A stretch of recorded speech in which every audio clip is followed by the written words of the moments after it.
ऐसे में समझना होगा कि आखिर किस तरह से इस जंग का अंजाम रहेगा। हमारे साथ मेहमानों का खास पैनल भी जुड़ चुका है। Retired colonel TP Tyagi ji हमारे साथ जुड़े हुए हैं, साथ ही रिटायर्ड कर्नल संतपाल जी भी हमारे साथ जुड़े हुए हैं।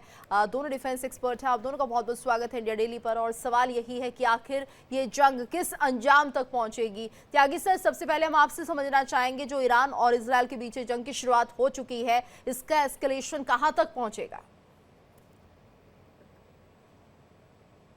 देखिए, युद्ध शुरू करना तो हाथ में होता है, लेकिन युद्ध को रोकना हाथ में नहीं होता। अगर ऐसा रहा होता तो अब तक इजराइल और हमास का युद्ध खत्म हो गया होता, रूस और यूक्रेन का युद्ध खत्म हो गया होता। लिहाजा ये तो कोई नहीं बता सकता कि ये कब तक युद्ध चलेगा।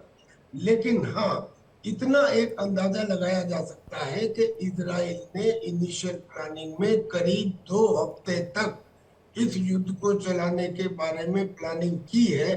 और ये प्लानिंग की है कि उसका मकसद ईरान के लोगों को मारना नहीं है। लोगों के तो वो बोलता है कि हम आवाम के साथ हैं, हम तो आवाम के जो वो दुश्मन बैठे हुए हैं, अयतुल्ला खोमेनी और पार्टी, उनके खिलाफ है। तो लेकिन वो उनके न्यूक्लियर पावर को खत्म करना चाहता है।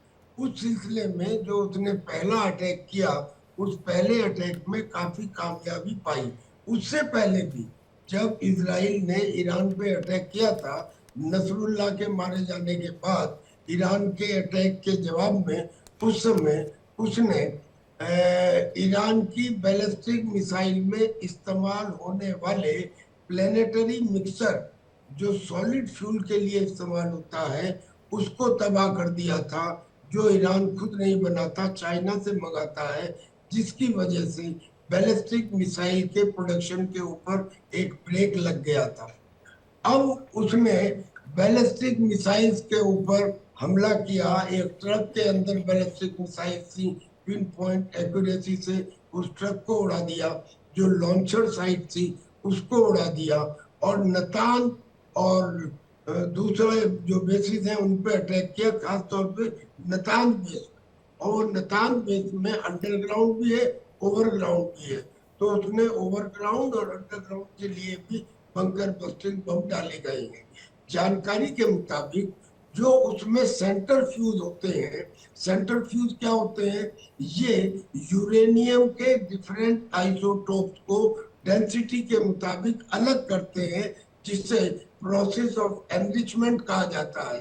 तो वो एनरिचमेंट करने के सेंटर फ्यूज के ऊपर उसने अटैक किया, और अभी भी वहां पर है, उनका डेवलपिंग भी वहां पे होता है, उसके ऊपर अटैक किया। लेकिन ये 4 न्यूक्लियर फैसिलिटीज के ऊपर, तो जी। सैनिक ठिकानों के ऊपर हमला तो एक बात है। मेन बात यह है कि उनके 20 कमांडर्स को और 6 साइंटिस्ट, न्यूक्लियर साइंटिस्ट को मार दिया। अब जी। देखिए, अगर 6 न्यूक्लियर साइंटिस्ट पड़ जाते हैं, जैसे हमारे यहाँ होमी बाबा था, तो उसके मरने से न्यूक्लियर प्रोग्राम के ऊपर एक प्रश्न चिन्ह खड़ा हो जाता है, वो डिले हो जाता है। हम्म। और आर्मी चीफ, उनका आईआरजीसी का चीफ, उनके मिसाइल प्रोग्राम का चीफ, उनका नेशनल सिक्योरिटी एडवाइजर, ऐसे 20 बड़े बड़े कमांडर को मारना, 6 साइंटिस्ट को मारना, यानी कि उसको पूरी तरह से नुकसान पहुंचाया है। बिल्कुल। आज के हमले में भी पहुंचाया है। हम्म। ईरान ने भी हमला किया है। जी। ईरान के हमले में भी इजराइल को नुकसान हुआ है। उसकी कुछ बैलिस्टिक मिसाइल को इजराइल नहीं रोक पाया, जिसकी वजह से इजराइल में बताया जा रहा है कि 2-3 कैजुअल्टीज हुई है, 50-60 लोग जो है वो जख्मी है। एक बिल्कुल। 50 स्टोरी बिल्डिंग में आग लग गई है। लेकिन अगर अनुपातिक दृष्टि से देखें, जब लड़ाई होती है तो नुकसान तो दोनों तरफ होता जी। है। जी। लेकिन अगर प्रोपोर्शन के हिसाब से, अनुपात के हिसाब से देखें, तो इजराइल का नुकसान हार्डली एनी, और ईरान का नुकसान भयंकर। बिल्कुल, ईरान का नुकसान काफ़ी बड़ा हुआ है और आगे अभी ये ऐसे ही चलता रहेगा प्रोसेस। इस वक्त हमारे साथ रिटायर्ड कर्नल कुणाल भट्टाचार्य जी भी जुड़ गए हैं। कुणाल जी, आपका बहुत बहुत स्वागत है इंडिया डेली पर, और आपके व्यूज़ भी हमारे लिए बहुत मायने रखते हैं। रुक करेंगे कर्नल संत जी का। संत सर, आपसे हम समझना चाहेंगे, जिस तरह से कहा जा रहा है कि आयरन डोम को भी क्षति पहुंची है, यानी ईरान की तरफ से जब जवाबी कार्रवाई की गई इसराइल के ऊपर, तो यहाँ पर ये देखिए आयरन डोम भी, जिसे बहुत मजबूत एक तरह से ये माना जाए कि ऐसा डोम माना जाता है कि जो हर मिसाइल को न्यूट्रलाइज कर सकता है, इतनी क्षमता रखता है, लेकिन उससे भी नुकसान पहुंचा है। तो आप इस रिटेलिएशन को किस तरह से देखते हैं? क्या ईरान की तैयारी काफी लंबे समय से चल रही थी और उसकी तैयारी भी इतनी है कि वो इजराइल को भी थोड़ा बहुत नुकसान तो जरूर पहुंचाएगी?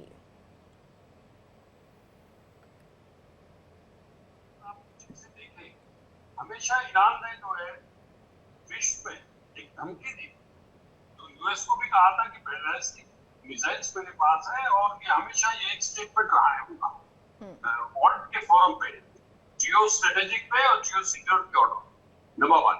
नंबर 2, जो ये आयरन डोम है जो इजराइल का है, बिकॉज इसकी तैयारी इनके कमांडर्स ने पहले से की है, क्योंकि आप देख रहे हैं पिछले वर्ष से ही जो इनका डायरेक्ट कन्फ्रंटेशन जो आ गया था, जो पहला हुआ था जब ईरान ने मिसाइल्स का जो वार किया था, जो फिर रिटेलिएशन में इसराइल ने किया था, वो बड़ा इफेक्टिव किया था, रिफ्यूटिंग भी एयर में की थी और बड़ा स्पेसिफिक था। बट इसराइल ने ये कहा था आई वॉन्ट द लिमिटेड, मतलब उनका रिटेलिएशन का लिमिटेड जवाब, ये वॉर में नहीं था। जो सिचुएशन जो वॉर की आई है, जो आप वर्ल्ड लेवल पे देखें, वर्ल्ड सिक्योरिटी ऑर्डर पे देखें, कि जब यूएस प्रेसिडेंट ट्रंप साहब ने कहा कि मैं आपको 60 डेज दे रहा हूं, जो या तो आप डील कर ले न्यूक्लियर डील ईरान को, और नहीं तो इसके परिणाम बहुत बुरे होंगे। और जो बेंजामिन नेतन्याहू साहब है, उनका भी यही कहना है कि आप परमाणु हथियार ना बनाए, जो हमारे देश के लिए खतरे में है। ईरान के जितने लीडर्स हैं, उन्होंने ये कहा है कि इजराइल को हम नक्शे से मिटा दें। तो इजराइल ऐसा कोई चांस नहीं लेना चाहता, उसके पास बड़ी क्षमता है, और जो अटैक्स इजराइल ने किए हैं, आपके देखिए मोसाद के जो कोवर्ट ऑपरेशन है, वहां पे उन्होंने अपना प्रिसीजन सिस्टम, उनका पिन पॉइंट कोऑर्डिनेट्स, जहां उनके कमांडर्स से, साइंटिस्ट से, वहां का उन्होंने जो ऑपरेशन किया, ये अपने आप एक बहुत अद्भुत असाधारण दक्षता है मिलिट्री वॉरफेयर के अंदर। सेकेंडली, जो उन्होंने मिसाइल्स की, वो जो बैलिस्टिक जहां पे उनके जो ठिकाने थे नतांज और स्कांस के अंदर, वहां पे भी न्यूक्लियर फैसिलिटीज पे उन्होंने उसको नुकसान पहुंचाया। और जो इसका थार्ड सिस्टम है, जो रिटेलिएशन ईरान ने किया बाद के अंदर, उसने इजराइल ने अपने थार्ड सिस्टम से उसको रोका है। टेल अवीव में डैमेज हुए हैं, और उनके जितने भी नागरिक हैं वो शेल्टर्स में हैं, काफी रिटेलिएशन किया।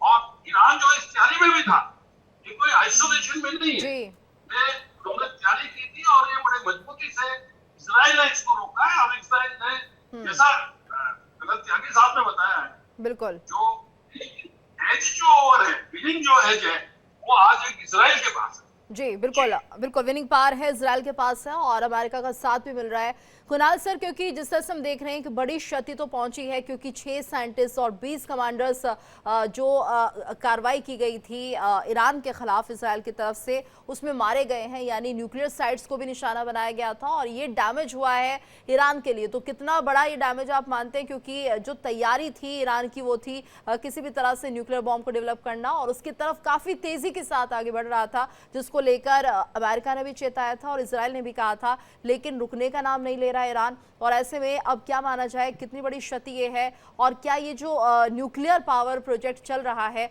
उसको अभी भी ये आगे बदस्तूर जारी रखेगा ईरान, या फिर अब इस पर थोड़ा ये कह सकते हैं कि रोक लगेगी या थमेगा ये प्रोजेक्ट?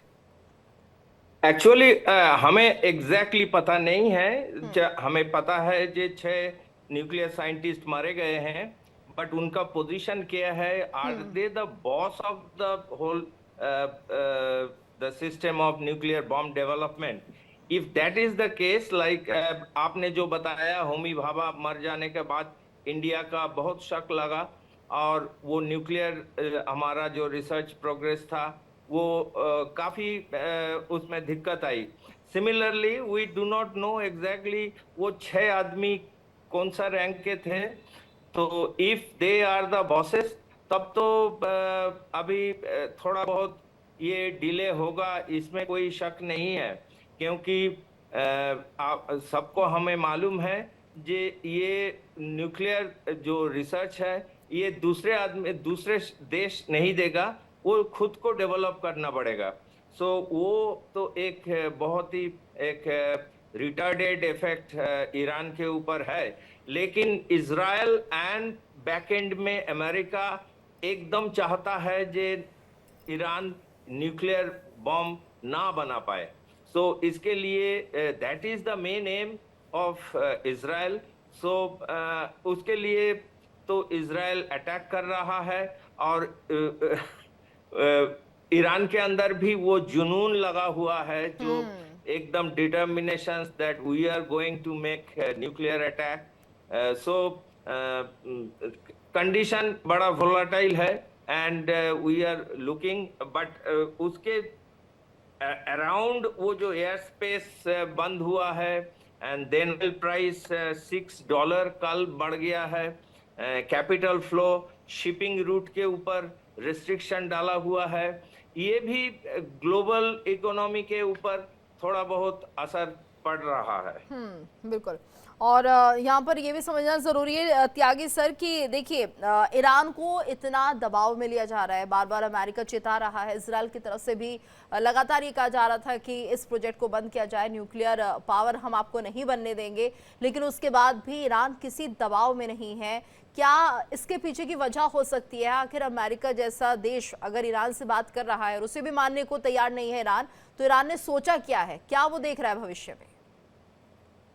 हमें जैसे पता चला है जो पाकिस्तान का ये ब्लाफ चालू हो गया है ऑपरेशन सिंदूर में, हम किराना हिल्स में मार के दिखाया Pakistan is not nuclear power, and ये प्रॉक्सी पावर न्यूक्लियर बॉम्ब रखा हुआ था शायद अमेरिका से, दो कोई आदमी इसको मानेगा नहीं, लेकिन हमें पता चला ये जो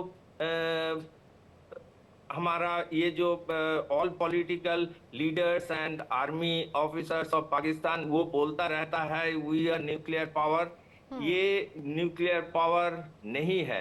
सो इस्लामिक कंट्रीज सभी ने ईरान के ऊपर डिपेंड कर रहा है वो एक्चुअल न्यूक्लियर बॉम्ब बनाएगा।